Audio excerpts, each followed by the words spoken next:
So this is the May meeting for the Winston-Salem Recreation and Park Commission. And so, Felicia, if you'd like to read the governor's order, let's go ahead and get started. Okay. Due to the governor's recent order, all members of the Recreation Parks Commission are participating virtually. For virtual meetings, commission members will be asked to be muted, and then they will be recognized as needed. It is necessary to take roll call votes, and a commission member will raise their hand or state their name and be called on and then state their vote. Today's meeting is a public meeting per the notice. Citizen can listen to the meeting. They will need to contact the city manager's office to do so. And the meeting is also going to be live streamed on the city's YouTube channel. It can be accessed via the city website. Do roll as is for now, and we can come back to approving the minutes later. Yeah, let's go ahead and take the roll. Okay. So John Gogol. I'm here. Yep. All right.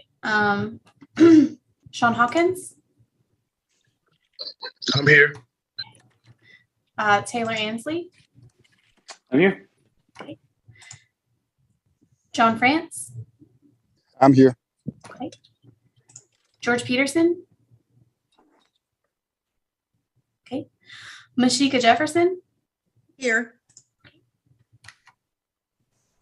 And Joe Cassidy.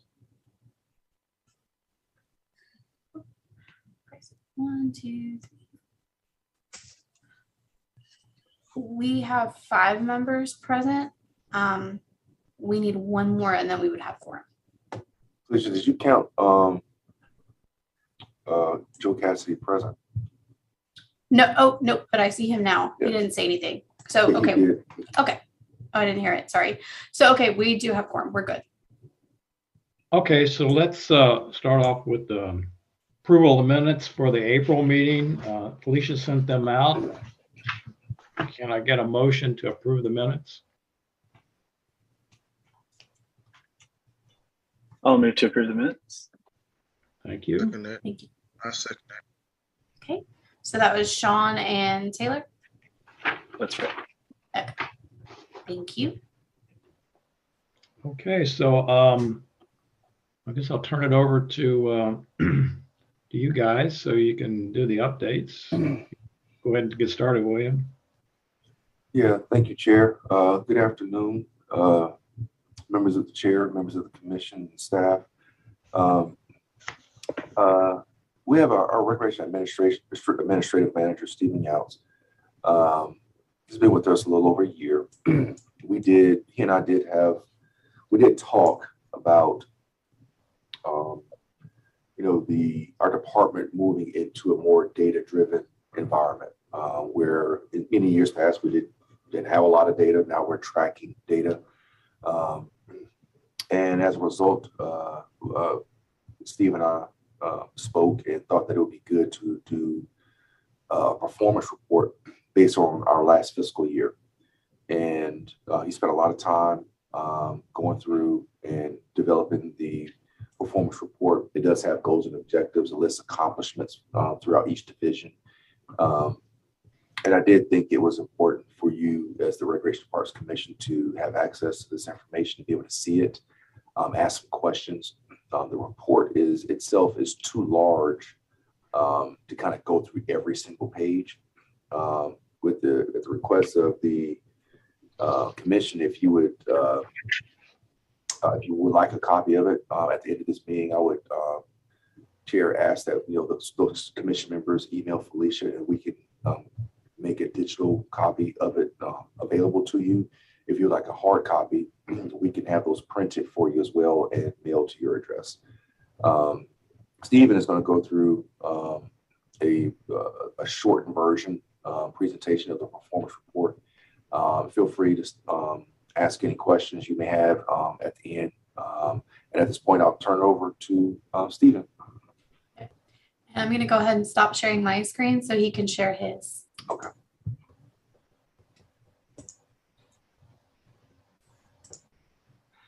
Felicia is saying that host is disabled. Yeah, there you go. You're good. Okay. Can everyone let me know if y'all see my screen? We can see it. Yeah. Yes. Yeah, and Ms. Royston, thank you for that introduction.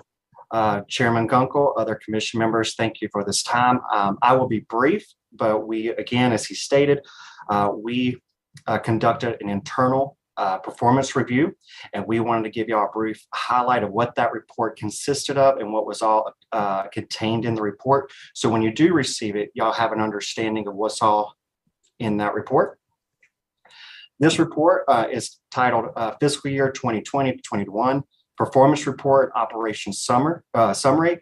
For you who may not know, our fiscal year starts July 1st of each year and ends on June 30th.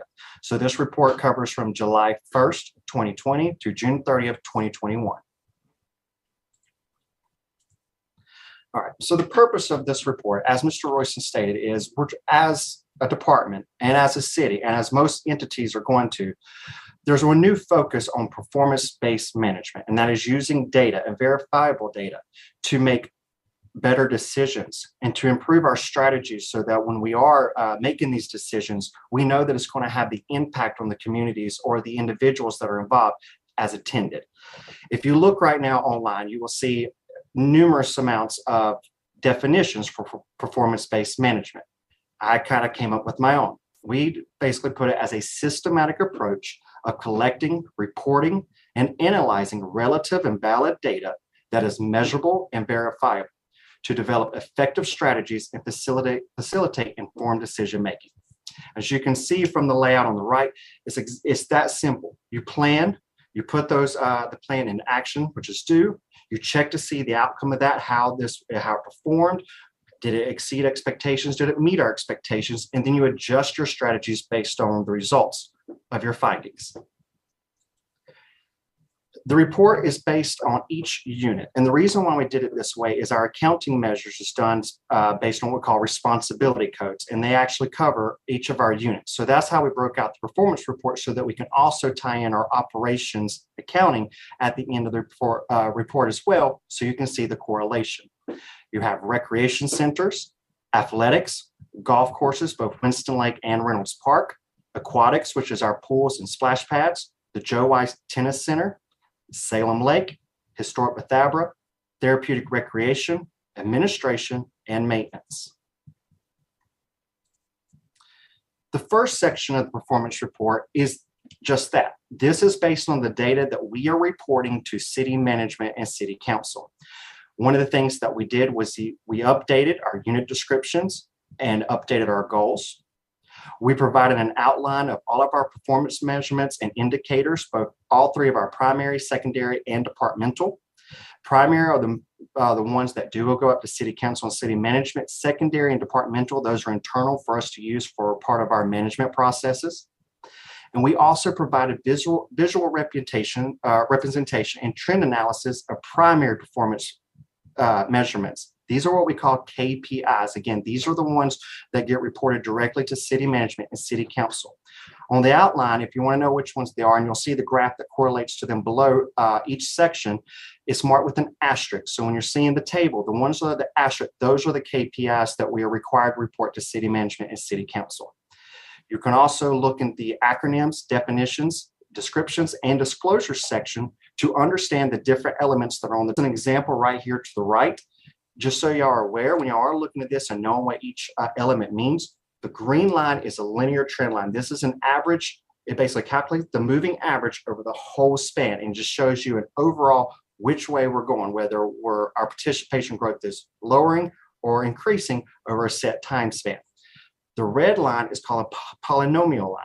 This also looks at moving average as well, but it looks at it in sections, basically like it would almost like quadrants, and shows you just some fluctuations that are taking place that you wouldn't necessarily see from the linear trend line. And then the orange line that you will see on a lot of these is our measurement or target goal. These are the goals that were approved by city council or submitted by the department that we were trying to hit. We have adjusted some of our target measurements due to the impact of COVID, but a lot of them we did leave because we all kind of came with this from a very optimistic perspective that, hey, things are going to get better and we can return to our normal service levels. You will also see recent accomplishments and key operational objectives that we have for the next fiscal year. Just keep in mind some of the recent accomplishments, because this performance report had not been done in a few years. We kind of showed some of the accomplishments we had done over the last 2 to 3 years, just to encumber some of those big projects that we have been able to achieve, whether that was some of the improvements we've done at Winston Lake Golf Course or other improvements that we've done throughout the city. There's another section there that also talks about future opportunities to increase or improve our program effectiveness. These were identified by the Department of Sales. We basically did a self-assessment. How can we do better? What either is technology improvements or investments in that? How can we do better in our units to provide the services to the people that we're trying to provide the services to? And then the last section of the performance report has a strategies and recommendations to improve on these tracking measurements and how to report them. One of the things that if you read over it, this is what we're actually using now to start to develop some of our new program goals so that we can better measure those and verify those. The second section of the report is the operations summary. Now, this one has several elements into it once y'all start to read this. The first thing we wanted to provide the adopted budget we had for fiscal year we're striving to do, and then we took each unit and broke it down on how we spent those funds and what we were able to do with it. You'll see on that one as well, again, why it's broken down per unit and at department overview level. We're going to be transparent. We're going to provide you with our budget for each unit, the amount of revenue that was collected from that unit, whether that was from program fees or facility rentals. The actuals, this is the amount that we actually spent during that time. Encumbrances, which is any money that is going to be held for a future expenditure that may have went into the next fiscal year. They will hold the money from this fiscal year and carry it over to the next fiscal year so it doesn't affect our budget. Any surpluses that were in that unit. And of course, we did a breakdown by expenditures by category, whether that was personnel expenses, operating expenditures, or debt service. We also provided an operating and financial analysis. You will see a little bit of data under each one. We will provide the overall cost recovery. How much of our expenditures did we actually get back through generating revenue, again, through our programs or our facility rentals.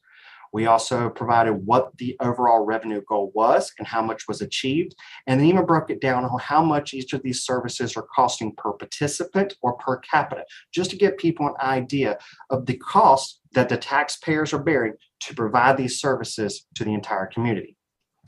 We also have a visual breakdown of non-personnel expenditures, which you will see on a chart on the next slide. This, the chart that's on here now, this is a visual representation of the category of expenditures. So you'll be able to see from a visual breakdown how much on average we're spending for personnel or expenditures like supplies, parts, and tools. And also our debt service. Debt service is anything that we basically lease out for multiple years where we don't pay for it all at one time. It also provides an overview of the adopted capital improvement plan for 2021-2026, which was approved the same time the adopted budget was, and any unfunded capital improvement request. So this will give you an idea of what the prioritization was that City Council provided to us and how we took that and the results that we were able to produce with that. I know in several meetings, people have asked about different projects and what our plan for this. You can look and see about the unfunded capital improvements. You will see a lot of those there to see we are making progress on them, but it is a process though. We also provided the outline of our trust and grants and our GEO bond projects financial information. So we wanted to give y'all how much was budgeted, how much we have spent, and how much is still remaining. I put this on here because a lot of people don't know how accounting looks on a balance sheet. Your credits and positive, that's going to be your revenue, shows up as a negative. Your expenditures and costs show up as a positive. So when you're looking at this, just remember it's basically the opposite of your checkbook. So a lot of people will get those backwards, and it can be a little tricky. So we did want to provide that little caveat just so y'all knew. And we also provided the status of our key work items. These are particular projects that council wanted done and what we were told to do and the status of those key work items. You will also find an appendix section that has a lot of information for you as well. Now the chart, the breakdown of categories, just really fast. This is what this is going to look like. Each expense that we have has a category and a code that we put in it, and we track those. And this gives you an idea exactly how we're spending the money in each unit, whether that is contracted services or whether that's temporary services, supplies, gas, mileage. All of that's in there so y'all can see exactly how we spent yours and other taxpayers' funds. In the appendix, you will find information about yourselves, the commission. You'll find our most recently approved organizational chart. We have had changes since then, but this was the most recently approved by City Council. You will find a variety of different maps of our parks, recreation centers, pools, splash pads, tennis courts, greenways, trails, paths. If you want to find something, you will find it on this map. We wanted to make that very easy for everybody to see and to be able to review. We also provided our approved user fee schedule. One of the biggest variables that impacts our cost recovery percentage is the amount of fees that we charge per programs. So y'all can get a chance to see how much we are charging for each item. Please note that a user fee schedule is approved by City Council. So if there's any recommendations to change our fees to increase our cost recovery, that would have to be approved by City Council. There's also an expense codes legend. A lot of the categories that you will see on the breakdown right here, they're long. The description is long. Like one of the first ones is application system accessibility. Basically, the software that we use. We didn't want to put on that whole thing on there to make this a very convoluted chart. So we did abbreviations. And to make this a very convoluted chart, so we did abbreviations. And you will see the legend for that in the appendix. And last but not least, in the appendix, you will see our department QR codes that you can visit to see our website or our newsletter or a variety of different things that the QR codes can take you to. Additionally, and then one of the things I wanted to end this with, I wanted to go ahead and give y'all some of the report highlights and disclosures. We know y'all's time is precious and it may be very challenging to read this entire report. It is a very large report. So I wanted to briefly just kind of go over some of what you'll see in there. One, you'll see that even during the pandemic and the challenges we faced there, we exceeded most of our target goals. We were still able to perform on a high level, even with the challenges that we were facing.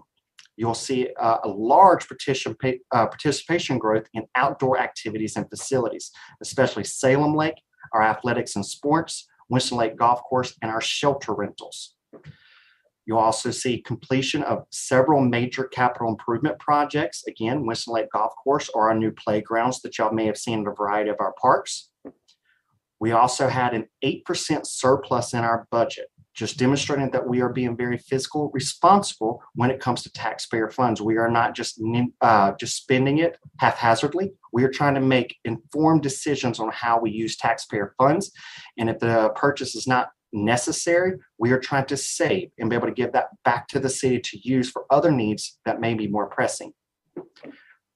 Even with the challenges of COVID, we had almost a 5% cost recovery rate. So 5% of our overall budget was recovered through generated revenue, even though we were limited on the amount of facilities and programs that we were able to offer to the public.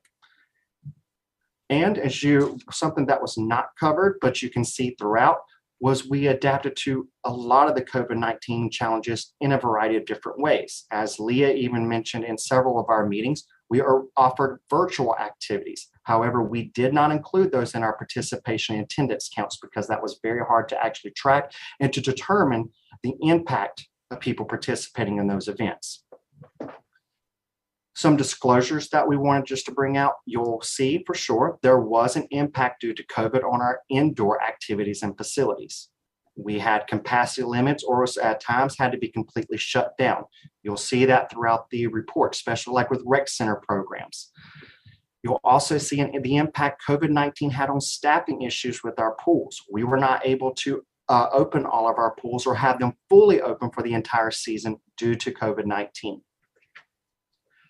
One of the things that you'll see disclosures throughout with each and every performance measurement, we tried to analyze as much data as we could that was still valid. However, as the city transitions to have what they call SMART goals, we have changed some of our performance measures to be in line with the city's policies. The SMART goals, that is an abbreviation, means specific, measurable, achievable, reliable, and timely, or an R can also be relative, depending on which model you're looking at. But that's how we're trying to make our data so that we can demonstrate, again, the impact our services are having on the community. Another disclosure is this is a self-assessment. This was conducted internally. So some people who may have done it in other cities or counties or municipalities, you may do it a little bit different. We were more than welcome to take recommendations on how we can improve this report, since we will try to do this on a yearly basis going forward. But we do recognize that this was done internally and was a self-assessment. We also recognize that we had challenges between manual versus automated data capturing.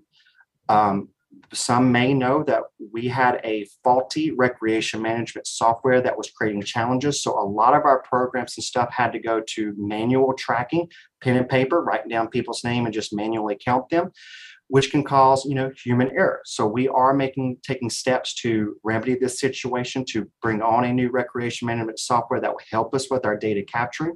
But at this time, and during this, the time the report's looking at, that was not available.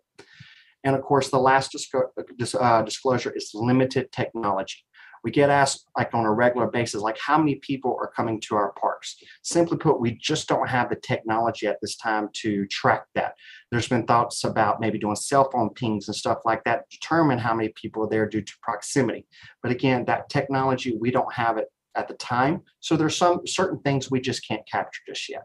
But hopefully in the future, we will have the technology to do that. And again, this was just a brief overview of what's in the report. The report is much larger than this presentation. And so if y'all have any questions once you do receive it and you start reading through it, please reach out. I'll be more happy to answer any questions that you have. And that's the end of the presentation, just a quick, brief overview. I got a quick question. Yes, sir. You kind of touched on it on the data integrity. So how confident is the data that you're capturing? Is it really representing what you want it to? I mean, have you looked at that? You probably have. We have, yes, sir. We would say some of it, yes, is very valid to what we're trying to capture, and some of it is not. And that is why this was the one of the driving reasons why we wanted to do this, to see how can we better structure our goals and our strategies to where it will produce the data we need to track outcome and performance. Yeah, I know my experience is that you really had to basically watch that closely, especially in the early phases of it, because a lot of times the data capture isn't perfect at all. Either it's miscategorized or you're not doing as often as you should. So yes, sir. Glad you're looking at that. We found that over the years, a lot of council's priorities tend to shift and change. And, some of the data that the department was gathering like many, many years ago, it's just not relevant today. And we found that there's data that we probably should be tracking so that it helps to tell our story to our elected officials and to the city manager's office, the proof of performance, like what we're doing, we're accomplishing things that we're setting out to do. And, as we, this is the first, I think, Steve, the last time we saw one that was done was back in the early 90s or late 90s? Late 90s, yes, sir. Yeah. We've been over 20 years. And, the department really hasn't done it in the past 20 years. One, because it's additional work. Two, there may not have been data there. And to some degree, I don't know if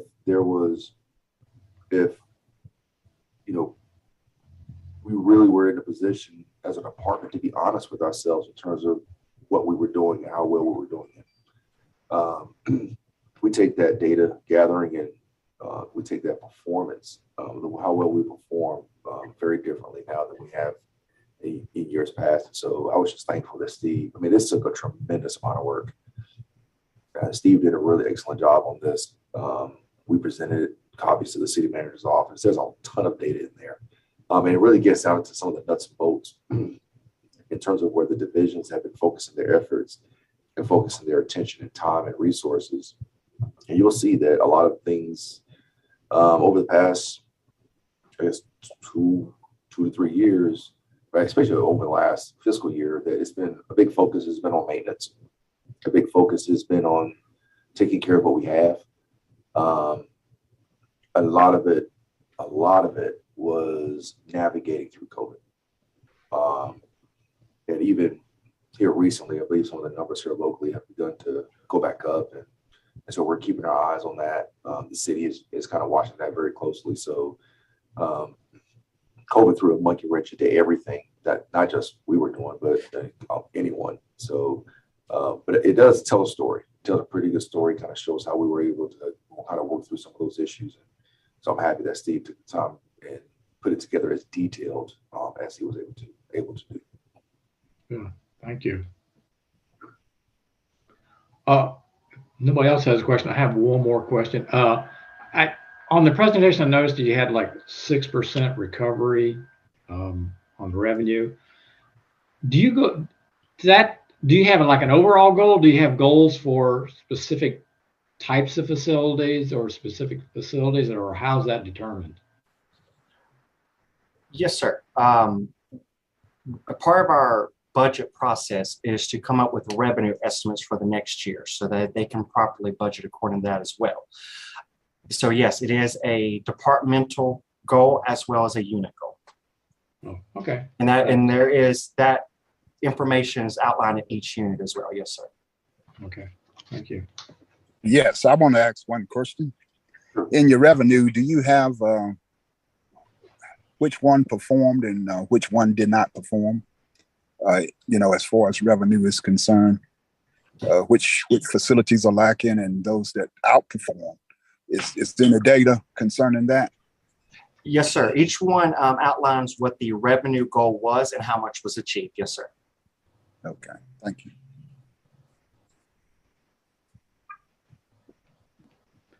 If there, Chair, or any members of the commission, if you would like a full copy, if you would like a hard copy of this report, please email Felicia with those requests. If you would like a digital copy, we can make that available to everyone fairly easily.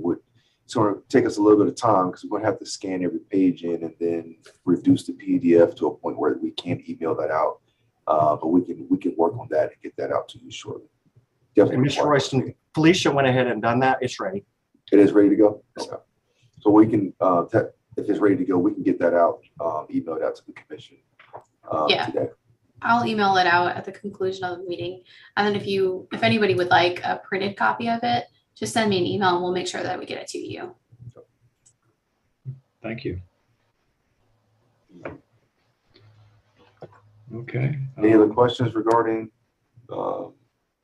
the report that Steve did? Very good. Thank you, Steve. I really do appreciate that. Thank you all. Chair, I'd like to kind of give you an update on where we are with deferred maintenance. And I know that kind of went through some things in our last meeting. In April, again, I presented an update on deferred maintenance and how the 2018 GO bonds, how our 2/3 funding, even operational dollars, how it impacted our deferred maintenance, that $43 million in deferred maintenance from the assessment. At the conclusion of that meeting, I think it really hit home to the Public Works Committee just how important it is for us to take care of what we have in lieu of building a lot of other things. The city is currently looking at $50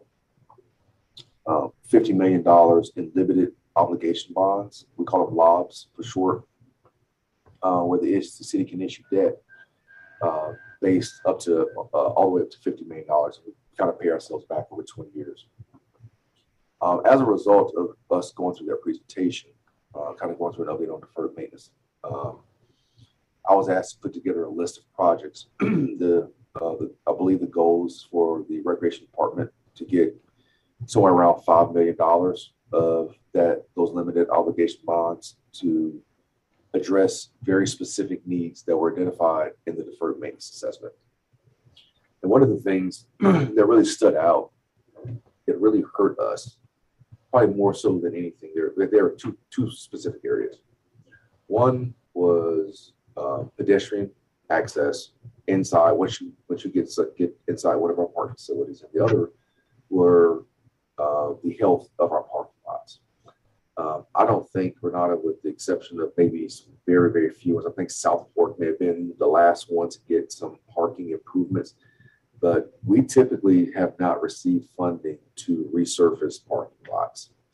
I did want to take this opportunity while we have them, allocate some funding to resurface any of our parking lots. That ties directly into curb appeal. It ties directly into citizens' reaction once they visit one of our facilities. And so quickly, I want to kind of go through some of these, kind of give you a bird's eye view of how I allocated, or my recommendations for allocating that $5 million to address deferred maintenance needs. I broke out a category for parking lot repaving. That includes Central Park, Riverdale, Bowen, Crawford Park,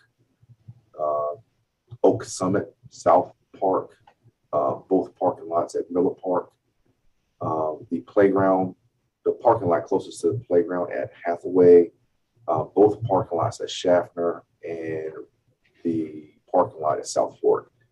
And in some of these, one of these parking lots, for instance, at Oak Summit, because of the impervious surface area that we currently have across that park, we will go with a pervious concrete or pervious asphalt and provide a maintenance plan. But that's one of our, after we renovated the playground and renovated the picnic shelter, the tennis courts, where many, many years ago that park wasn't used a lot, is one of our most used and most rented facilities that we have across our entire park system. And that's a good thing. But parking is a chore. So where that total for the parking lots totals about $1.7 million. We did make a recommendation for pedestrian pathway / ADA or accessibility improvements once people get inside of our facilities. That include Rupert Bell, Bonaire Park, Greenway, Bloom Park, the park course at Bolton, Hathaway Park, Little Creek, South Fork, Sprague, Miller Park, and replacing many of the pedestrian walkways located at Crystal Towers. That total was about $1.3 million. Crystal Towers, they were not as provided several updates, reports on how things have been going with partnering with Whiting Turner on the improvements at Crystal Towers. We are still dedicated and committed to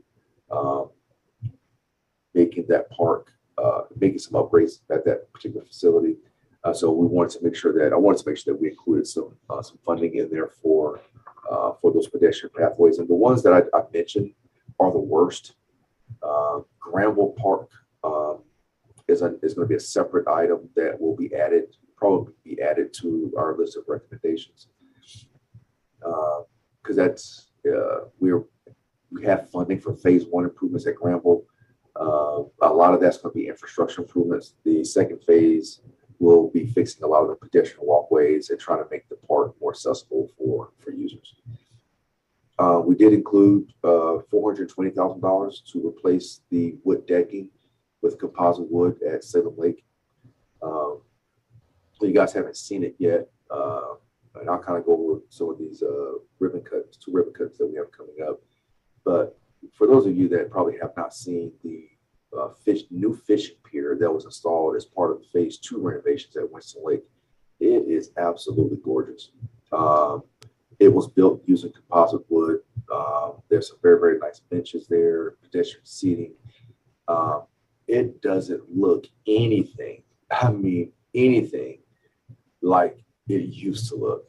And what I'm probably the most excited about is that I was out there yesterday with Renata and another one of my supervisors, and there was a time I remember looking at the water in the lake. And this is why we have to make sure that we're being great stewards of our parkland and managing the ecology and the environment that our parks provide for fish, birds, reptiles, and amphibians and other creatures that live in our parks. But I was able to go out there and look at the lake yesterday, and I've never seen the water that clear. And so the dredging of the lake, getting a lot of that 20 plus, 30 plus years of silt out of that body of water has almost made an immediate impact in terms of the health of that lake. And so whenever we do get that facility back open, whenever we do the ribbon cutting, I welcome you to go down and just look into the water, because now you can see fish swimming, you can see tadpoles, you can see things in the water like you're supposed to be able to see them.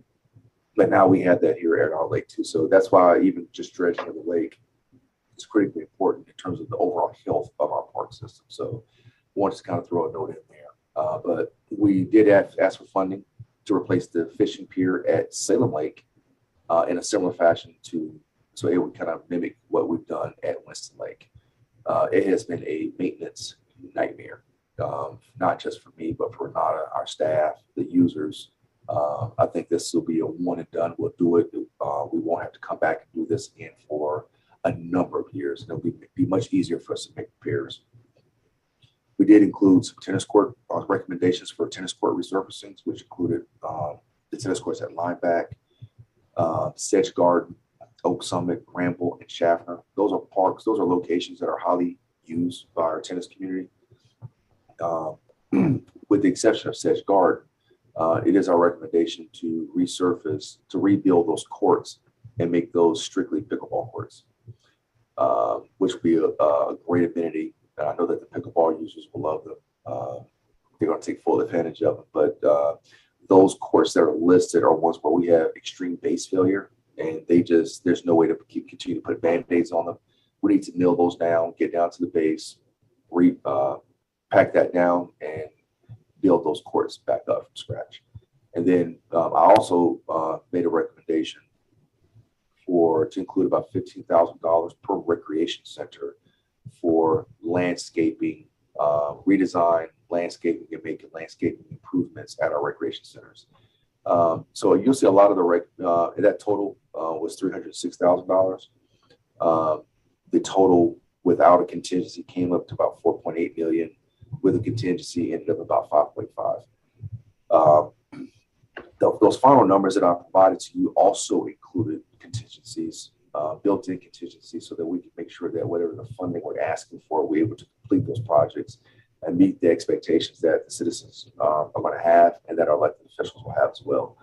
But I think that what you'll notice is that these are a lot of things that you can see above ground that affect curb appeal, that helps factor into anyone's first impression of those facilities. So I think, if this funding is approved and, if the city begins, moves in this direction, which I'm not saying it's certain, but I feel confident and getting some feedback from the budget office in terms of some of the recommendations that we've made. But city council was very clear that they wanted this funding to directly address issues relating to deferred maintenance. Any questions about anything that I presented? And once we get the final list, once everything's approved and we get a final list, I will make sure I share that with you all, so you'll know where we'll be making, where the next round of improvements will be coming from throughout our park system. Yes, brother. I've got one question about the Winston Golf Course, Winston Lake Golf Course. We've got several greens that are going real bad. One green is so terrible, there's nothing left to it. Are you all planning to do something we tried to save them one time, but it didn't help to save some of these greens. But some of these greens probably need replacing. Have you ever thought about doing that type of thing to these, the ones that's in real bad shape?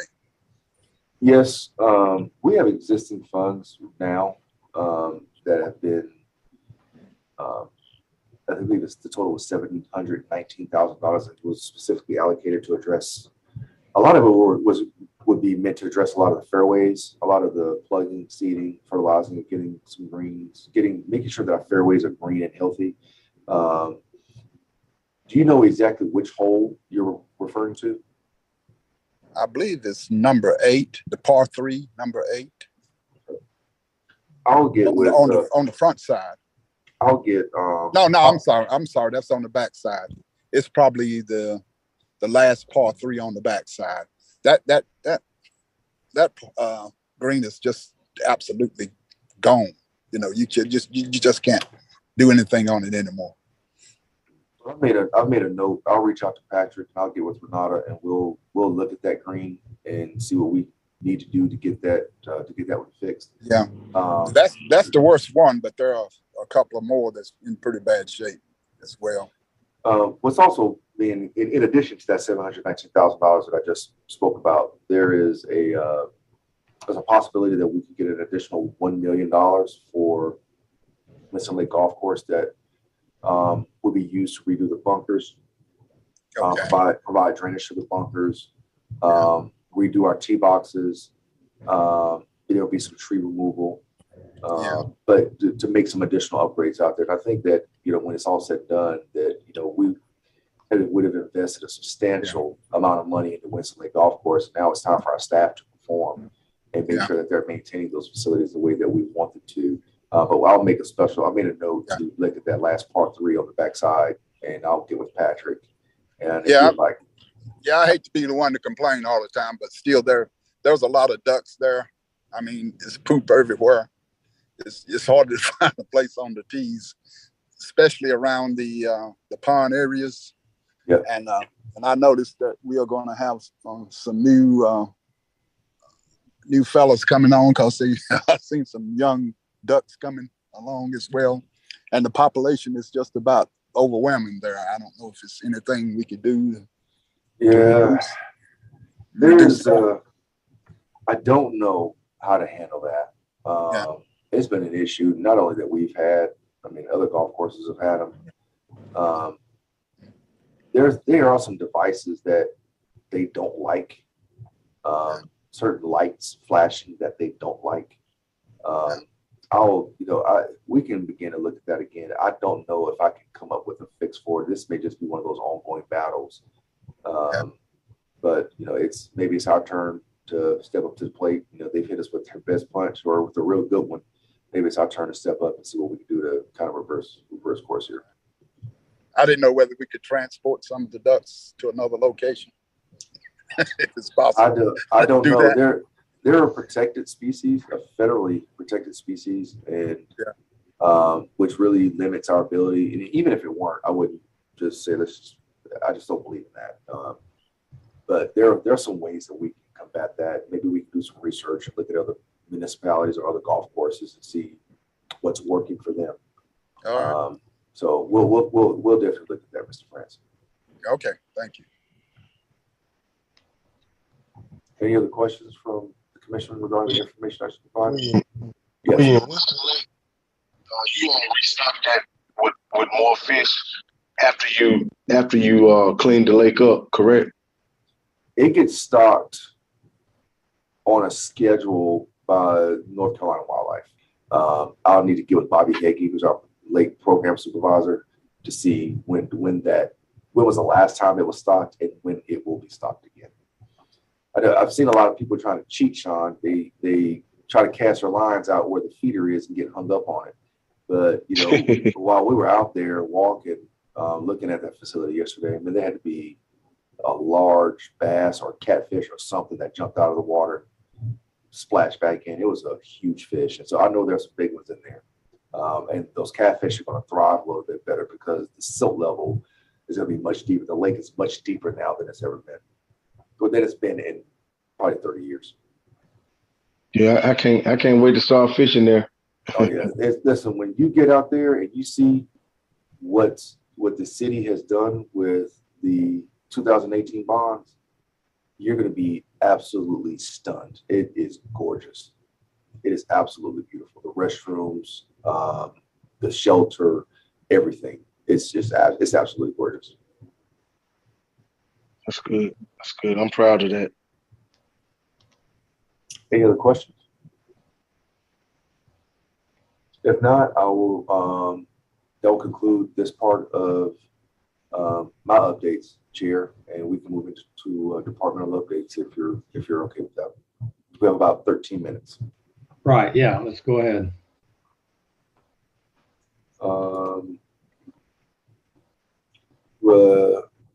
Renata, you want to take this time to go through and highlight on some high-level items that you and your team are working on?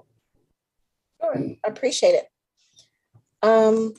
Just want to touch base, as Director Worston has said, speaking in regards to some of the high-level projects that we have going. One of the ones I will say that's my priorities on my list, the first one is Carl Russell. Carl Russell is nearing completion. We are doing staging this week inside the building.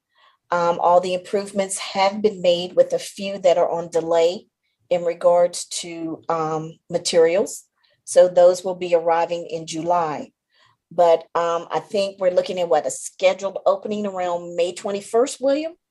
Yes, we'll have the ribbon cutting at May 21st. Chair, I don't know if you already received an invitation to that, but it is common that if you haven't received it, you will be receiving one soon. Okay, yeah, I haven't received it. Where we'll invite the entire Recreation Parks Commission, but there will be an opportunity for you to speak if you would like to speak.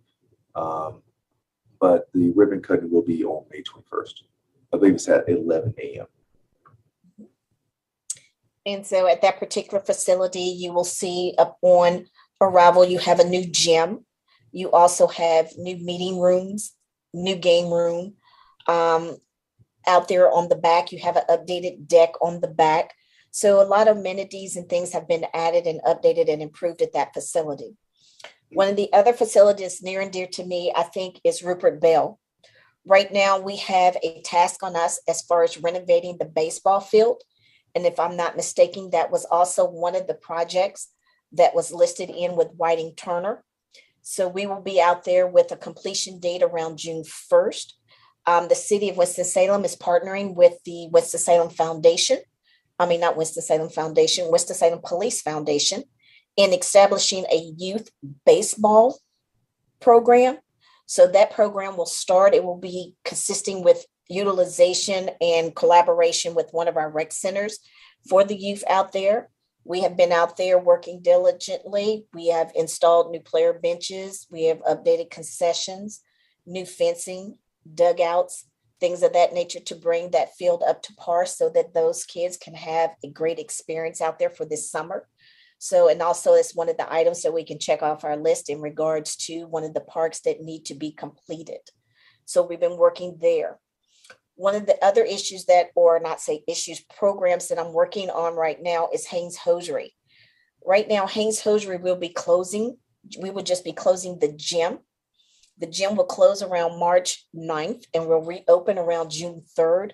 We're coming in with a new floor design in that particular gymnasium, as well as new bleachers that will be telescopic. Part of that, I think, William, did you bring that to them before we took it to council in regards to the naming of the floor? That floor in there will be a representation of Rec Center Supervisor Art Blevins, who has passed. The gym was dedicated to him back in 2018. So we just made the floor also a dedication to him. And so we will be implementing that. And so we will have that closed during that time to complete that particular project.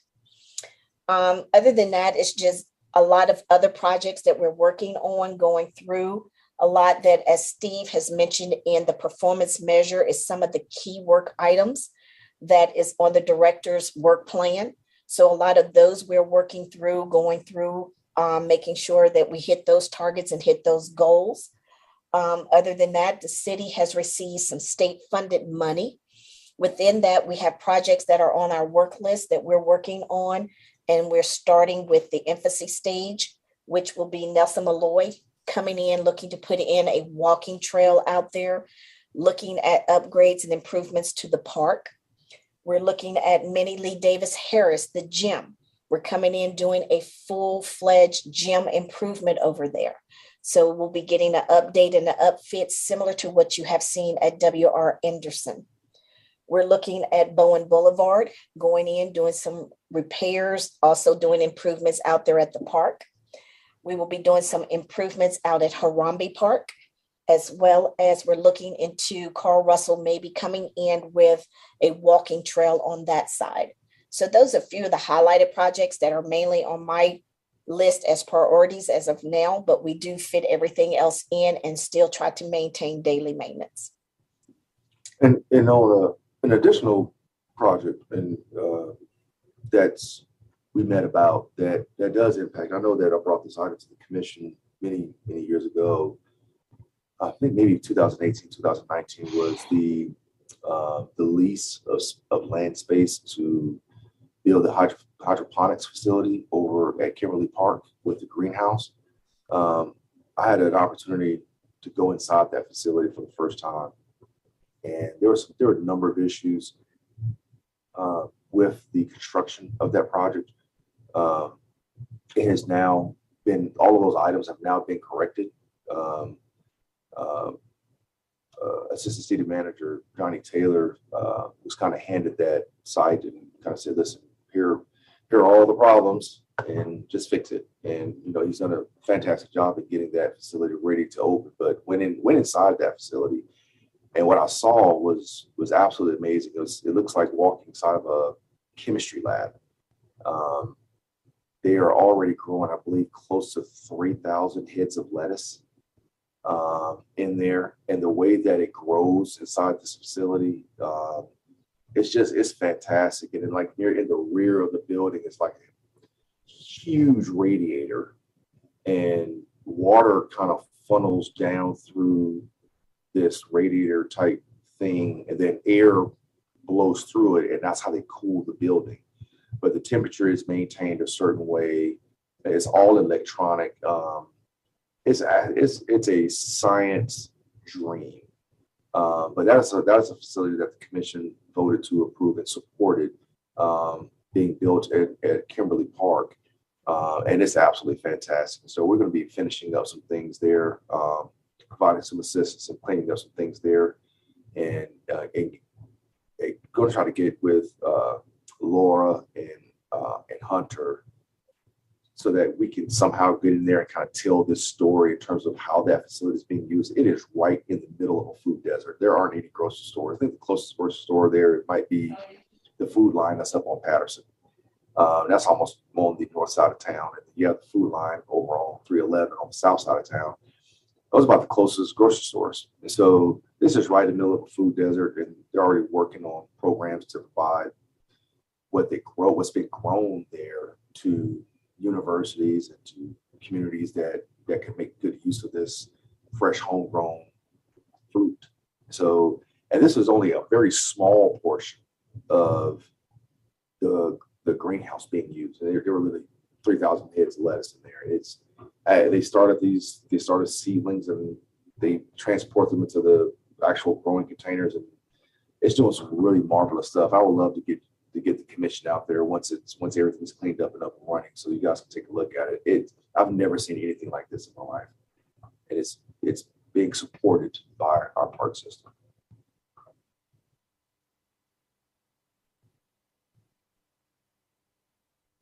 Chair, that's all that I have in terms of departmental updates. Leah is out sick today. Okay. I would put Laura on the spot for a second. There are a couple of updates. We have a couple of other ribbon cuttings, one with the SIM Center. Laura, if you can kind of give them a couple of highlights on the SIM Center and the dates for the Flight Festival, because that's when we'll do the ribbon cutting for Winston Lake as well. Sure. Good morning, everyone, or afternoon now at this point. The first ribbon cutting ceremony is going to be May 14th. That one is at William C. Sims Senior Recreation Center. That one's at 11 a.m. And that one is for Ben Piggott for the basketball courts. The next one is the following Saturday, May 21st, also at 11 a.m. That's for Carl Russell opening. And then June 4th is the ribbon cutting for Winston Lake Park. That one's going to be at 9:30 in the morning, followed by the Flight Festival. That's going to be 11 a.m. to 1 p.m.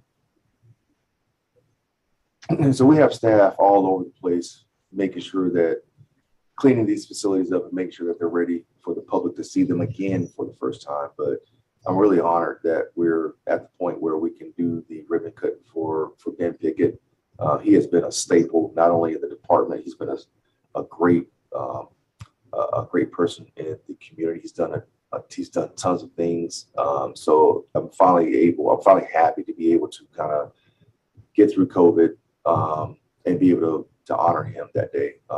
That gym floor is fantastic. It's gorgeous. It's two-tone gray. There's some green. We have honeycomb and lanes. It's absolutely gorgeous. And there's actually a picture or like a depiction of Ben Pickett's face that's actually on the floor as well. And so it's going to be very, very proud for us as a department to honor him on that day. And we'll make sure that the commission has invites to all of those functions. Okay, great. You gonna make him cry, William, when he sees that? You gonna make him cry? Can't think of anyone more deserving. I have one item. I know that Taylor and Felicia have been working on the commission handbook.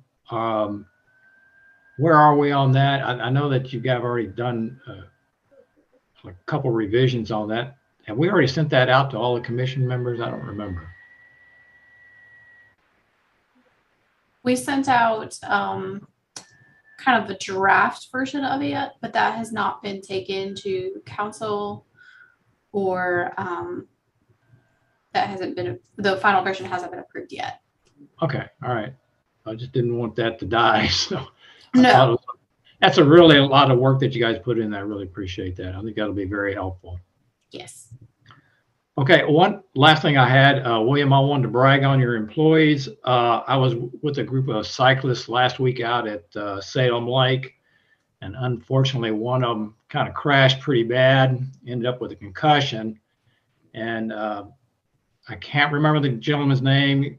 He said it was, but anyway, they came out there in a four-wheeler, got him and took him back to the marina where his wife was waiting to pick him up. So we were kind of far out on the far side of the lake. So I really appreciate that. I'll make sure I pass on those kind of words. They take the safety of that facility very seriously.